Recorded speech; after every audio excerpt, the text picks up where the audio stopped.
তারা চাইলে একটা বিপ্লবকে নেতৃত্ব দিতে পারে। They can lead a revolution. গোটা বিশ্বে যত বিপ্লব হয়েছে সব যুবকদের দিয়ে হয়েছে। সুবহানাল্লাহ পড়েন। এই যে কোটা আন্দোলনের বিরুদ্ধে বাংলাদেশে একটা বিপ্লব হয়েছে না?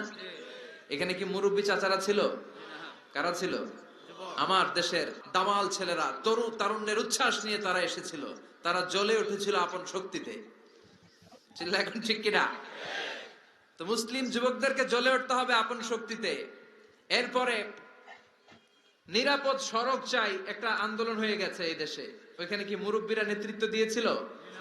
অবাক লেগেছে। প্রাইমারির ছেলেরা, হাই স্কুলের ছেলেরা আইন কিভাবে করতে হয় এবং কিভাবে সেই আইন মানাতে বাধ্য করতে হয় প্রশাসনের চোখে আঙ্গুল দিয়ে তারা গোটা বাংলাদেশকে দেখিয়েছে। এখন ঠিক কিনা? র্যাবের গাড়ি আটকে ফেলছে, পুলিশের গাড়ি আটকায় দিচ্ছে, মন্ত্রীর গাড়ি আটকে দিছে, বলছে লাইসেন্স দেখান, show me the driver's licence. খবর আছে না নাই?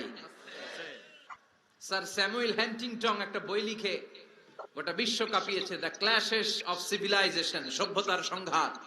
গোটা বিশ্বব্যাপী শুধু দাপট, লড়াই, স্নায়ুযুদ্ধ, কোল্ড ওয়ার, ক্ষমতার দাপট নিয়ে গোটা বিশ্বে এখন রমরম অবস্থা। কে কার চেয়ে বড় সুপার পাওয়ার হতে পারে? এখন